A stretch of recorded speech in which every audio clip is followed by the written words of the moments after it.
Les élections législatives au Congo-Brazzaville vont se tenir le 7 juillet prochain. Mais avant même l'annonce de cette date, certains partis politiques, groupements de partis et certains candidats s'activaient déjà à réaliser des activités de charme au mépris des dispositions légales et réglementaires établies pour conduire le processus électoral. C'était déjà une campagne électorale précoce.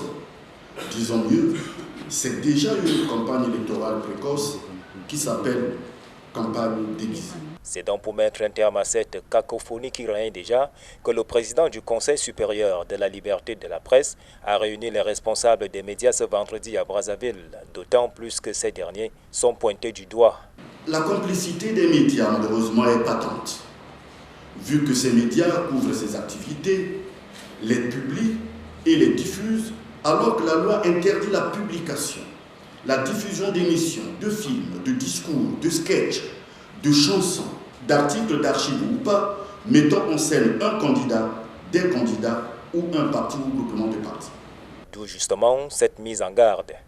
J'insiste à l'endroit des médias pour dire qu'ils doivent s'interdire systématiquement la diffusion d'informations, de chansons, de jeux, de spots, de communiqués, de caricatures qui sont de nature à inciter à la haine ou à mettre en péril la cohésion nationale.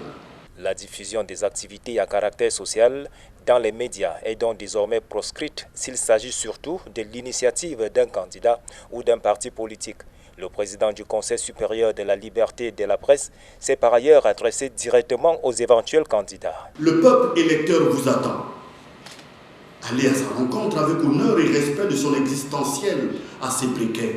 Ce qu'il attend de vous, ce peuple électeur, c'est la lumière, c'est-à-dire la vérité et l'espoir que vous êtes censé lui apporter à travers vos discours, vos idées, vos programmes. Comme pour dire que les antivaleurs doivent être éradiquées, tant au niveau des journalistes que des acteurs politiques, a-t-il ajouté, tout en précisant que les médias ne doivent plus se laisser influencer de manière abusive par ces mêmes acteurs politiques.